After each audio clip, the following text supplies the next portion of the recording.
as ever, please like, share, subscribe, let people know about this. Thank you very much. Bye bye. All right, let's do this shit. I'm here with Ole Ironfist Laursen. Oh man, I don't know where to start.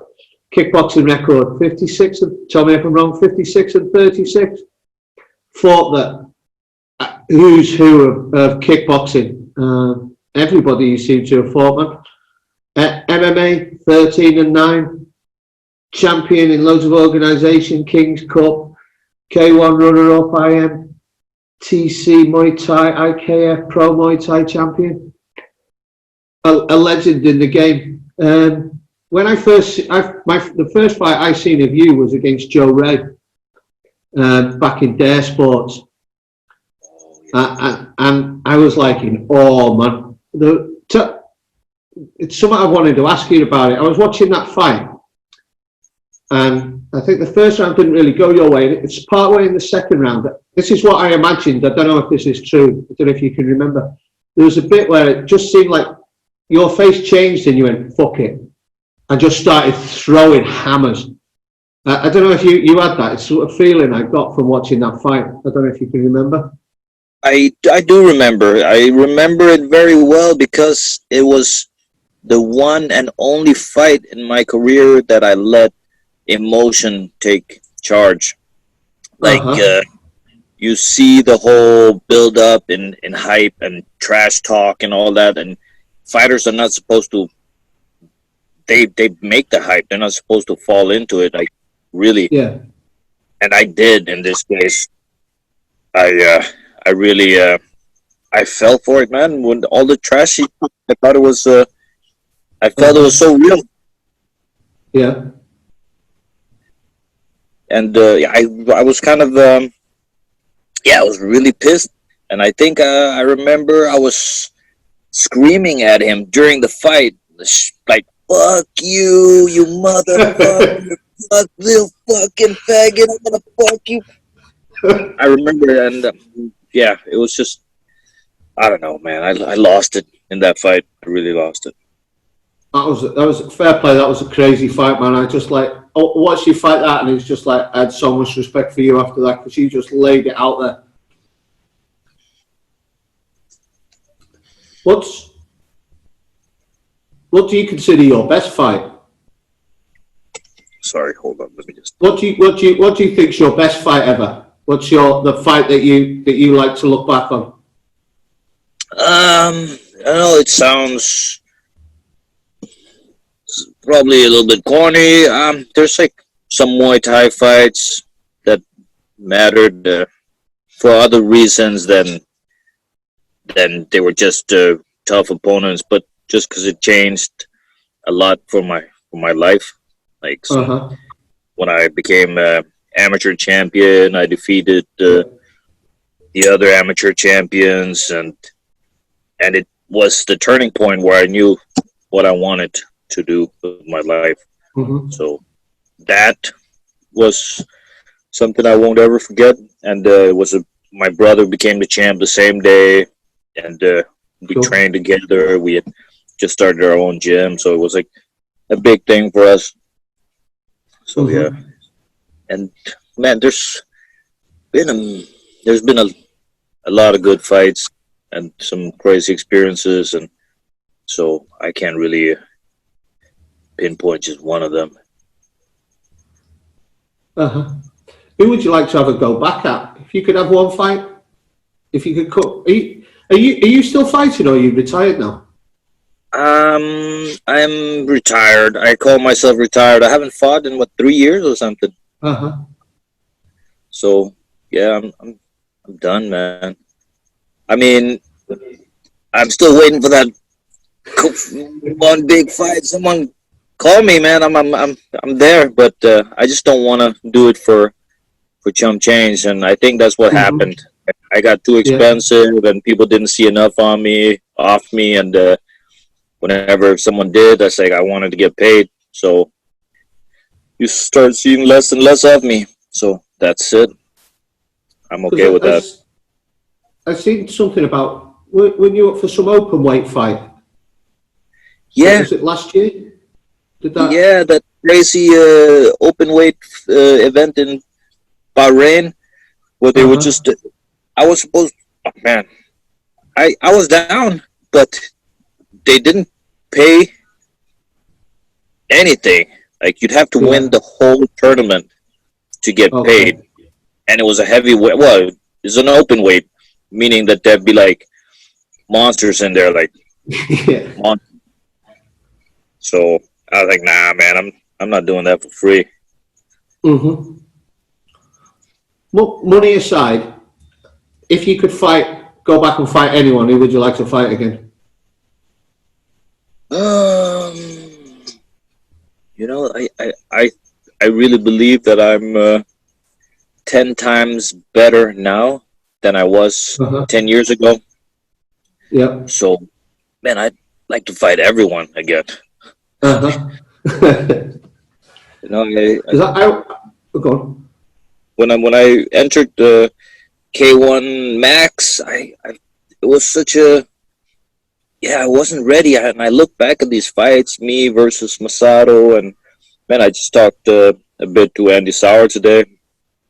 Yeah, it's all these fights. I wasn't ready. I just was not ready. I didn't. I look at how I was fighting back then, and I was like, I feel like I'm 10 times better today. But man, coulda, shoulda, woulda. But it is what it is, man. I'm here now, and I wasn't good enough, and they were definitely better than me. So there's no. I mean, I could wish that I could go back and fight them with the way I am today, but what good would that do, right? No, more of like, okay, I'd like to have another go at that one, really, more than anything. Because when I watched you Paul Cow fight, you rocked him. You could see he was on jelly legs, and it was like that was a really close, good fight. Yeah, that was another one of those. I wasn't ready. I actually thought I had him. Yeah, his legs were all over the place. Yeah, I saw him wobble, thinking, "Oh, this is it. I'm gonna finish him," and I went crazy, and then, boom, down the middle, he got me. Yeah, I mean, no, it's like every now and then I think back about, oh, I coulda, shoulda, oh, if I could only do this again. But there's a lot. There's a lot of them. I lost a lot of fights against the sport's greatest, right? So, well, in my book, they were, at least, I fought a lot of guys that I really admired, so I'm happy about that. It's the fights you've had and the names you've fought have been amazing. So, you said you opened a gym when you were. Where was your first gym that you opened? Back when we were amateurs, my brother and we opened a gym in Copenhagen called Cats. Yep. Or Thundercats, actually. First, we were called Thundercats, and we changed it to Cats. And Yep. And that's where, from there, we became Danish amateur champions. And that's what flipped it for both of us. My older brother, who was also my first coach, he also became a pro fighter short after that. Yeah. So, yeah. What was it like for you growing up in Denmark, wasn't it? Yeah. Yep. It was. I mean, it was good. We were troubled teens, like a lot of. We did a lot of. I think till this day, I still have more street fights than I have in the ring. So we were some troubled kids, and we fought a lot and did some bad stuff, and single mom, and moving from city to city. I think I have gone over my years. I've gone through maybe 13 different schools. So it's been back and forth, and I'd say 1,000% that the martial arts has changed my life for the better. Well, do you reckon that you'd have gone down the crime path if it wasn't for martial arts, or? I think very much so, especially when I look back at who I was hanging with and where they are today. So there's very likely, yeah. Yeah, I know. It's easy done. My life took that turn early on, and then I've had to turn it round since then. Like, you know, so it's I get it. It's an easy path to go down, isn't it? Especially if you've got nothing else. I didn't have the skills that you had to fight. So you opened that gym, and then how did you end up in Ubon? Well, I fought pro, and then I wanted to train in Thailand. I wanted to train in Thailand, and then after I started fighting pro, my brother was emailing promoters. That was back before social media, so he was just emailing promoters around the world saying that my brother will come and fight for free if you let him fight for the world title. So, and that's there was this promotion in the States, yeah, free main event, and I went there and I fought, and then I ended up staying in the States, and then I ended up back in Thailand, and eventually after training all over, going through so many things, I just decided I'm gonna open my own gym because I don't want to go back to Denmark, right? So I'm just gonna stay here. Yeah. What was it you liked about Thailand? Man, what's not to like? Have you been to Thailand? I live there, yeah. I've got a place in Pattaya. Oh, yeah, so you see, man, it's like... But, you know, I just saw the people know. Good people, and good weather, good food, smiles, cheap living, and the best of it all is Muay Thai. Muay Thai is the best. So it's the whole package. I get my Muay Thai, I get my the life that I always wanted. Cruise around on my scooter, throw high kicks all day. I love it. So, tell us about your gym in Ubon. Why would people want to come and train there? What's good about your gym there? It's somewhere I want to come and train. It's somewhere I want to get up there at some point when they get back to Thailand. But. Well, I think most of the guys that come through are the guys that they pass on the big commercial gyms. So most guys these days, they end up in the bigger names, and social media is such a big thing, and I'm really not big on it. But so I think that I know everyone can say that, but I think it's some really cool people that come through, and it's more that, and then Ubon is just such a nice city. I love the people.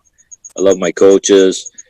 I love the food. I love everything. I love where I live. I'm like right on this lake, and when I cruise on my scooter, it's like I say hi to my neighbor over here. I go over here and have my coffee, and everybody knows me. It's like it's a small town feel, but it's not really a small town. People think I live in a village, but it's like Ubon has it's like it has 200,000 people, 1 million if you count the whole region, or I mean the whole Ubon area. So it's not like it's a small village, but it's got that small town feel, and I like it there. So you can train Muay Thai and MMA. And MMA, yeah. Well, that it all depends on which instructor is there at the moment. So right now, I don't need an MMA coach. Okay. So it would just be Muay Thai. So it kind of depends. You have to like stay up to date with the page and see who we have teaching. Got you. So if there's any MMA coaches out there, jiu-jitsu coaches that want to have a full-on Muay Thai experience and learn Muay Thai and come and live in Thailand, please get in touch. Hit you up. Okay, cool. You mentioned food in Thailand. What's your go-to food? Kapow. You're in the Philippines now. What do you miss? Or do you still get it?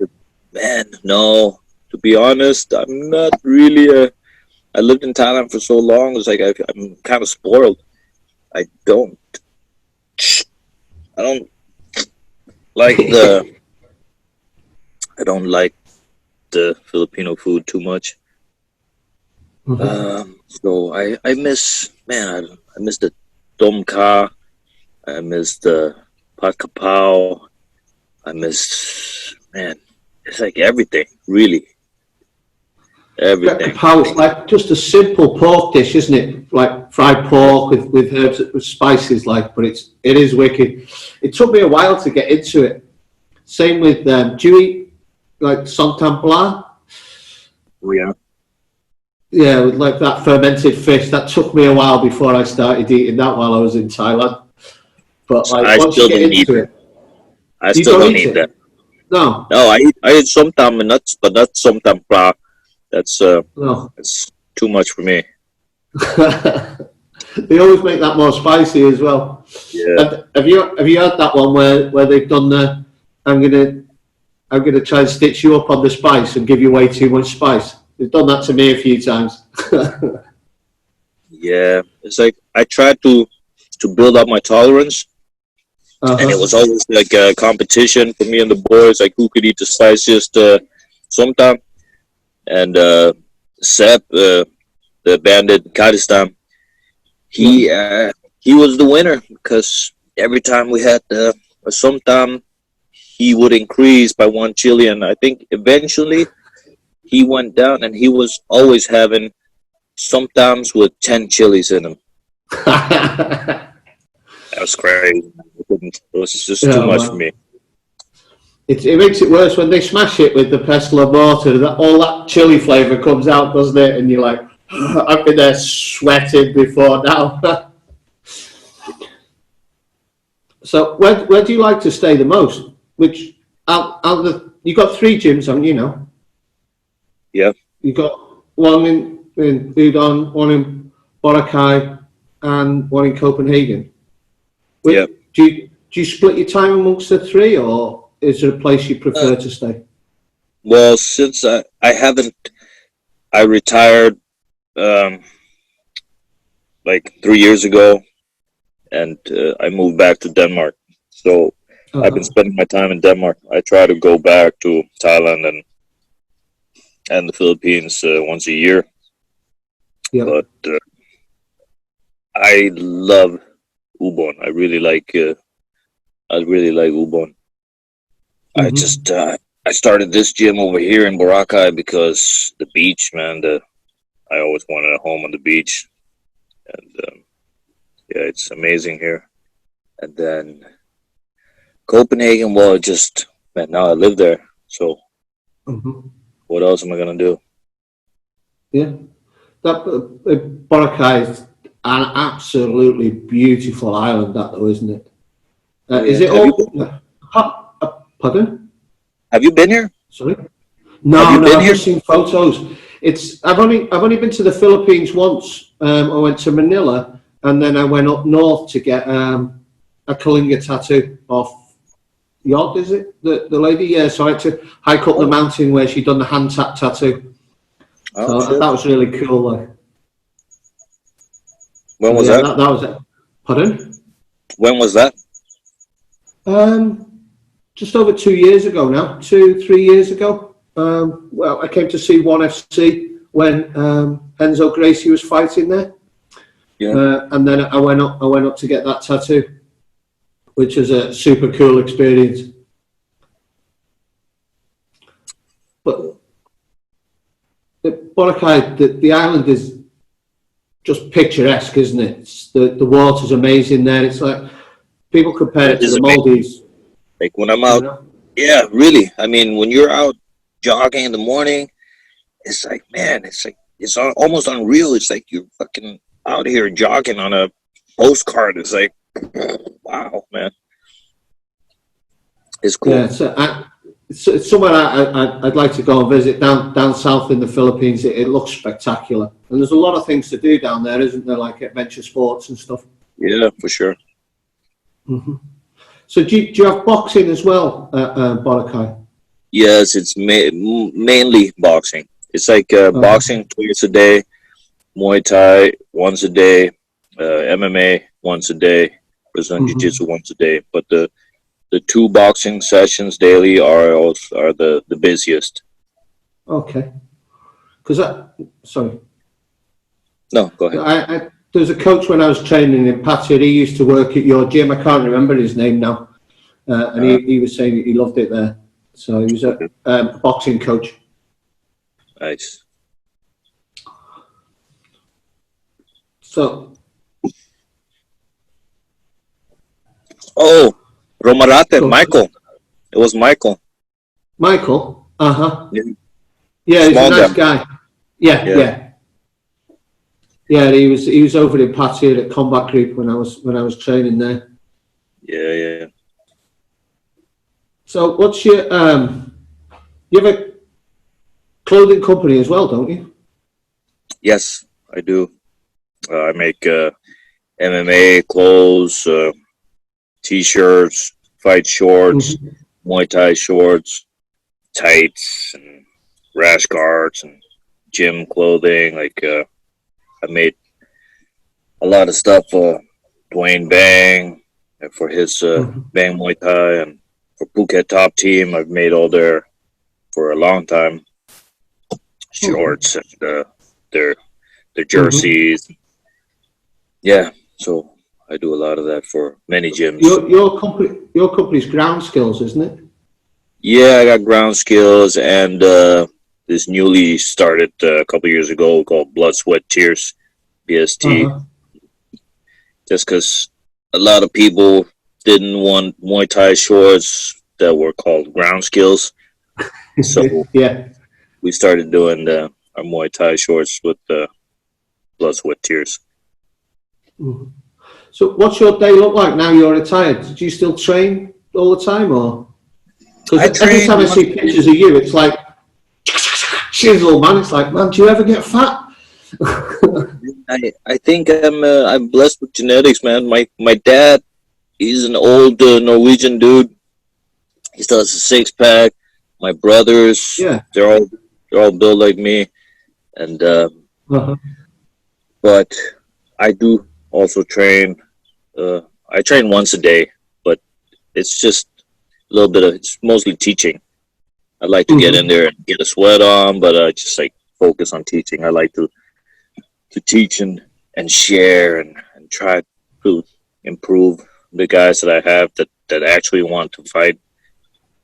I don't enjoy teaching. That sounds a little bit rough, but yeah, I take more pleasure in teaching guys that actually want to fight than I do in just teaching random guys that don't.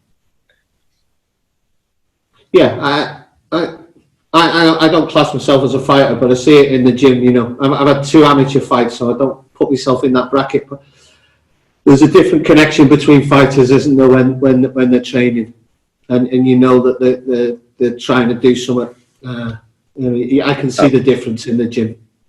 No, but even 2 amateur fights, man, that means you took that step over. So that I think that then you're a fighter. It doesn't matter if you're a world champ or you're an amateur. As long as you go in there and you throw down with people that are trying to knock you out, then that's real.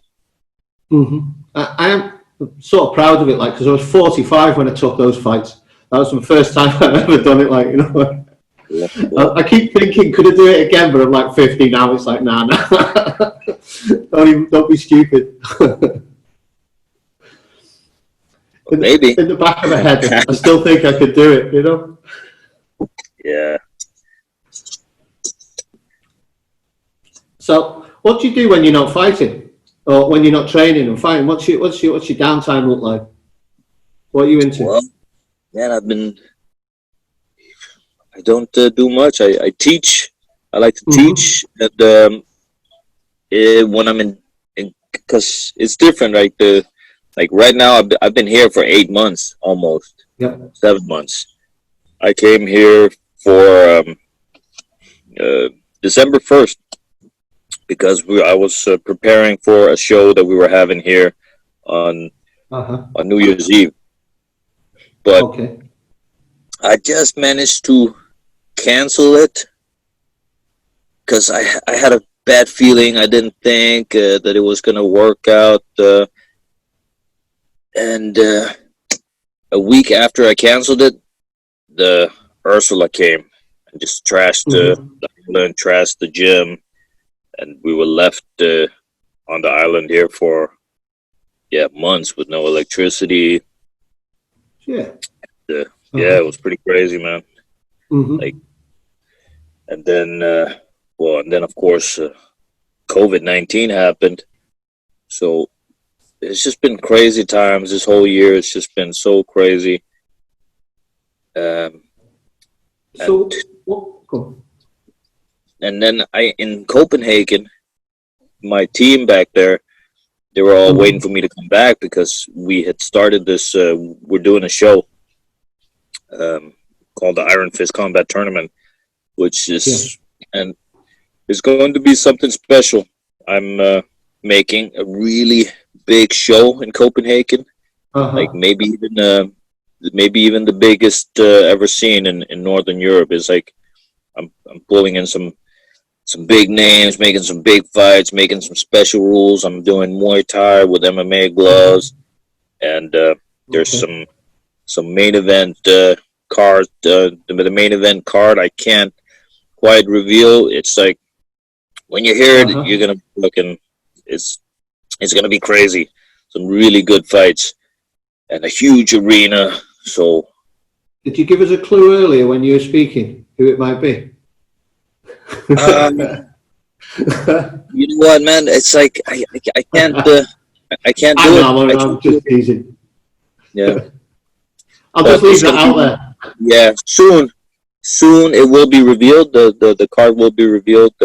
So, yeah. For now, I can't. How soon do you think you can get that going again? What's COVID like in Copenhagen? Is it opening up? It's opened up. It's like nobody really gives a shit back home. Okay. Like, it's not really. It's here out here in Asia. Everyone's paranoid. Everyone's wearing the mask. But in Copenhagen, Denmark, nobody wears the mask. Nobody. It's like. Yeah, they opened up gyms again, so it's pretty much like nothing happened. Okay, that's cool. So, what's your take on it, on the COVID? Where do you stand on it? I'm a bit of a conspiracy theorist, so it's like I think it's way blown out of proportion, and I think it's just wrecking people's lives. But what do you think? I think the same, man. I think it's just. I think it's like a great plan activated just to get us all hooked on whatever is in this vaccine. That's what I think. Like, yeah, I'm with you on that. Yeah, I hate these masks, you know, because it just stops communication for me, especially when I can't speak the language. Like everyone speaks Spanish, and I can't speak Spanish, you know. So. How's your Thai? Are you fluent in Thai or? I'm pretty good. I'd say I'm almost fluent, but I feel that like if I go down South Thailand, I wouldn't be any good. And even in Bangkok, if they speak like that posh, well, not exactly posh, but they speak that nicer, correct Thai. I'm from Ubon, where they speak like Isan. Yeah. So I say my Thai is pretty good. Not fluid though. That sounds a lot better than mine. After 11 years in Thailand, I'm still like could direct a taxi and order food, and after that it gets a bit difficult. So I'm not good on languages. You know, so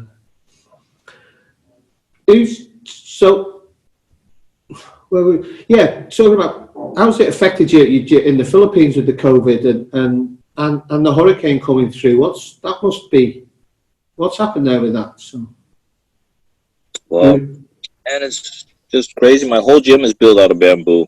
So, man, I woke up here and like 5 in the morning, the roof was coming off. It was raining on my face. I was like, shit, man, I've had some rough storms here before, but this one was like, I knew it was like, fuck, I had to ring the bell, wake everyone up and get them out of here. And yeah, that's what we did. And then coming up a few hours later to look at the gym, man, it was like completely trashed. Roof was gone. Fucking other people's houses was laying inside the gym compound. It was just wild, man. And then 2 months of no electricity, man, it was pretty crazy. And when was the last time you? Yeah, it was like fucking nuts, man. How did you cope with that? Man, campfires and candles and torches and going to this one hotel down the street every day to charge my my phone. So then, what? So you got no electricity, doing that, and you're trying to repair the gym at the same time. Yeah, there wasn't. I couldn't do that, so I had to wait until once the electricity was back on and gym was cleared out a little bit. I could,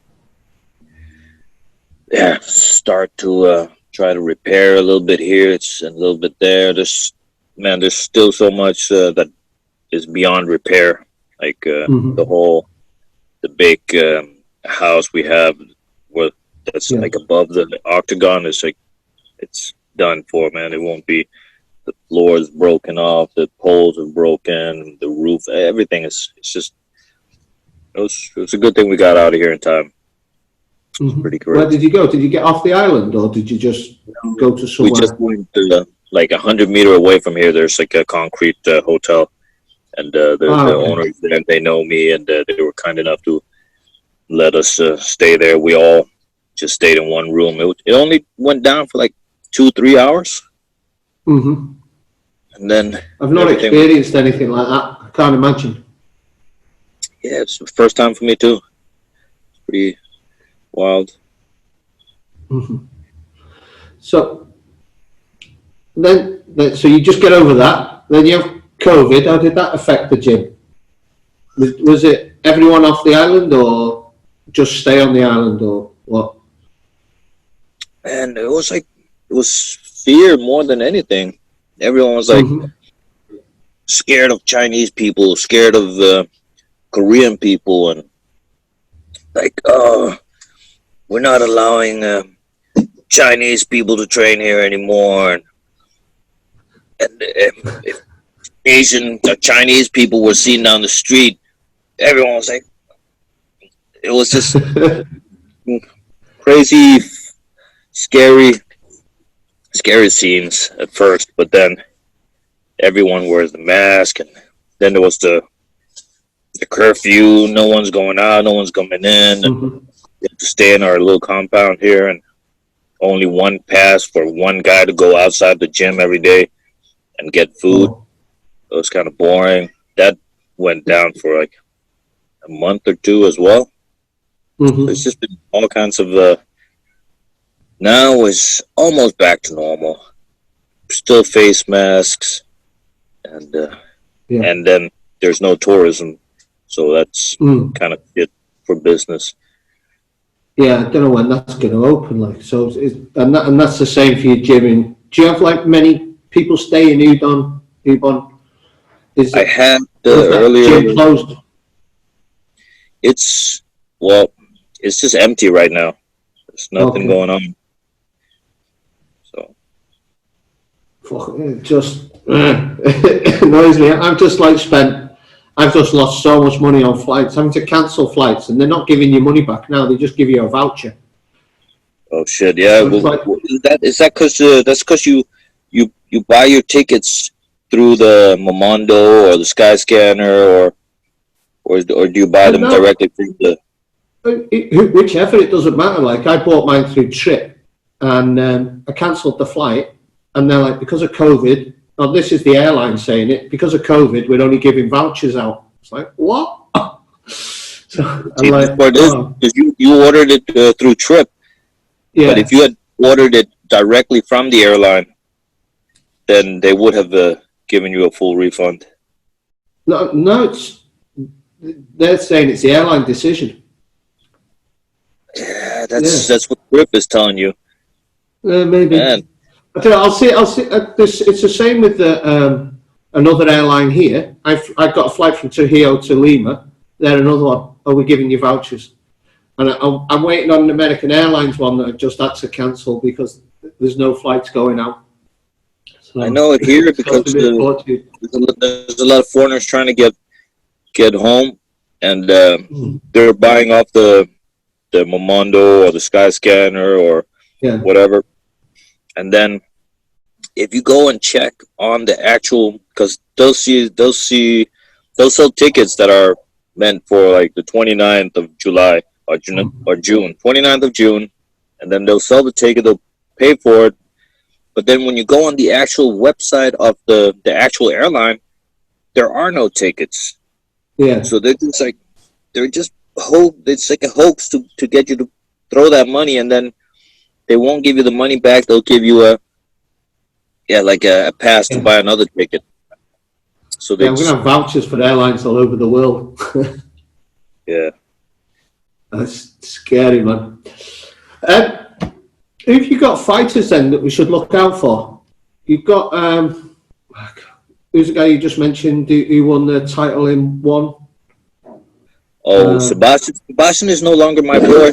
I mean, he's always going to be my boy. But yeah, when I retired, and I told him too, man, you should go back to Sweden and train with the big boys, because I was his main big training partner, right? And he was just. He's too wild, man. He's too big. He's too strong. I was getting tossed around. So it's good, man, and it's been good for him. He's been fucking really kicking ass and improving his game, and he's got like everyone that he trains with is actually bigger than him, which is absolutely crazy. So yeah, it's good. He's in good hands, and he's doing really well. was that fight he had in ONE FC? He done really well in that fight. Like, it was. Yeah, he's good. He's doing some. Yeah, he's doing some cool shit, and I'm sure he's gonna come back. Like, he lost to that Russian. I don't know what's his name, but yeah, I saw that fight, and I'm like, oh man, you could have won that. This is what I would have told you to do different, but man, it's a fight, right? So shit happens. Yeah. There's good days and bad days, and that's how it is. Have you got any other fighters that are coming through that you think that might take that big step? I got a lot of fresh, young, up and comers out of Copenhagen, and that's like my main attention these days. And yeah, there's some good guys. So they're still in just beginning to fight pro. I have one guy. He just had his first pro fight, and so I'm not even gonna tell you, but you'll know about. They will be on that card as well, on my card in Copenhagen, just as warm up bouts and prelims, and they're not ready for the big stage yet, but they will be for sure. Yeah, it takes time, doesn't it? You can't just jump straight in. So does that excite you more when you're training, having some young, hungry kid, or do you like the experienced guys, or which is the one that excites you when you train? I like the guys that I see the dream in their eyes. Like, I see that this is this is it for them. This is what they want. When you tell them, oh, you got to go here and this is what happens when he puts his weight here, he blows, and you see that they're really trying to figure it out, right? So that to me is really cool. I like to teach and train and work with guys that are really in it. Do you still watch a lot of fights? I do. I don't watch, like, there was just a UFC yesterday. Yeah, I was going to ask you about that, if you watched it. I actually have it. I have it. I'm going to watch it. Okay, I won't say anything then. I don't want to do any spoilers. But I don't even know who's the main event. Oh, Dustin Poirier, Dan Hooker. Yeah, right. You can get excited about that fight. Okay. And then, yeah, that's the thing, man. There's so many. There's like, there used to be like 6 UFCs a year. Then it became 12 UFCs a year, right? Then it became 2 UFCs per month. And now it's like, man, and they've managed to do this crazy shit that even during this COVID, they just keep throwing out events. It's crazy. Fair play to him. Yeah, it is good. It's like 40, isn't there, a year, UFCs? Yeah, it's nuts. Which would you prefer? Which was your favourite style of fighting? I seen in an interview you said that after the Carol Uno fight, and then you left it a long time to go back to MMA, and you regretted that or something. What? Did you like MMA more, or? I liked MMA more. That's the thing. I think, man, because I was just getting in. For some reason, I fought Genki Sudo, and I did okay. It was my debut, my first pro MMA fight, and I fought Genki, and it was like a really big thing. It went to a draw, and then went to an extra round. And then K1, they were like, "That's very cool. We like you. We want you to come back and fight again, but in K1 Max kickboxing rules." I was like, oh man, okay. So, and then I lost a bunch of K1 fights. Yeah, Andy, Buakaw, man, a bunch of these dudes. And then I went back home and I was really depressed. I was like, what kind of a fighter am I? Like, I was really depressed. It was like not good for me. I think I lost like 5 fights in a row, and I was like really in a bad place mentally. And then I left it. I left it for a long time, and then I started fighting MMA. Then How did you get through that? Was it just the time, or did you do anything to get yourself out of that?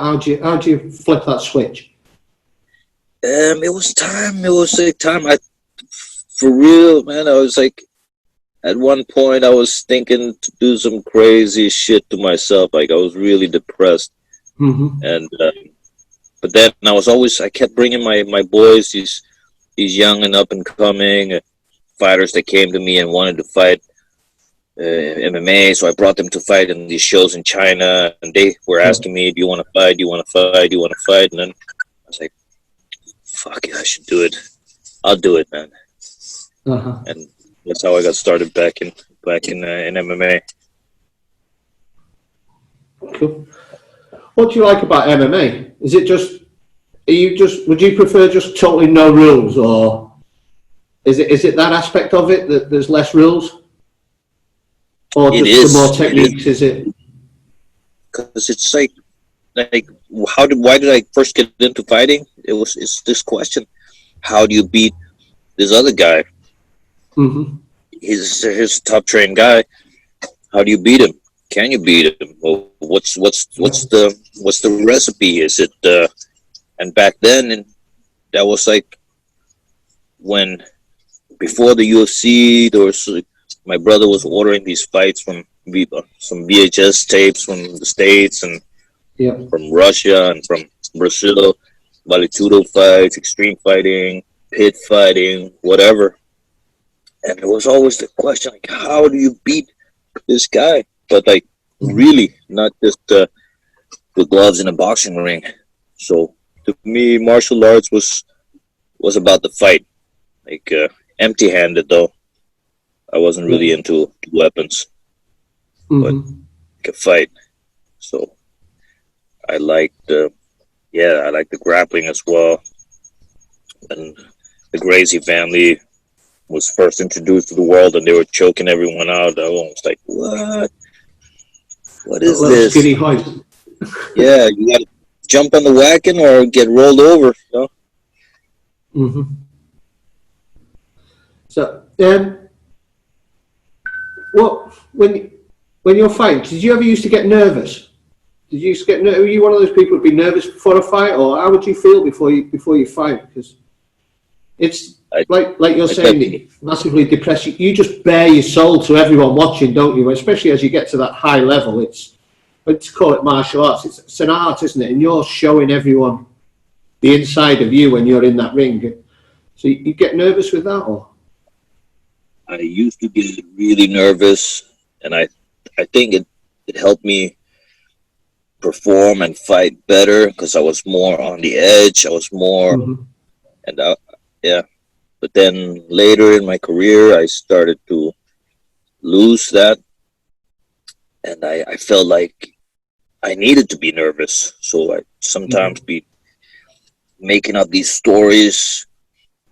Like, I'm fighting the monster. This guy's gonna rip my head off. This guy's gonna have to, like, I was trying to activate that nervousness. So I don't really get that nervous anymore. But I love it. It's like it's a thrill, but it's like a very extreme thrill, like running from the cops, or like it's like that extreme danger thrill where you like it's that's what it's like. Yeah, not a professional fighter, but in my life, it's always been about, it's like, how close can I get to dying without dying, if you know what I mean? So I feel like I'm on that edge. That's when I feel I'm most alive. I don't know if you feel the same. You describe it well. I mean, it's that extreme. Yeah, how close can I get to dying without dying? That's pretty gnarly. But yeah, man, it's that extreme sensation of pretty much like that. Yeah. I love it. I do like to be scared because it puts you in place and you have really respect for your opponent. But as you get more used to it, you still have the respect, but like, I haven't been scared for a long time.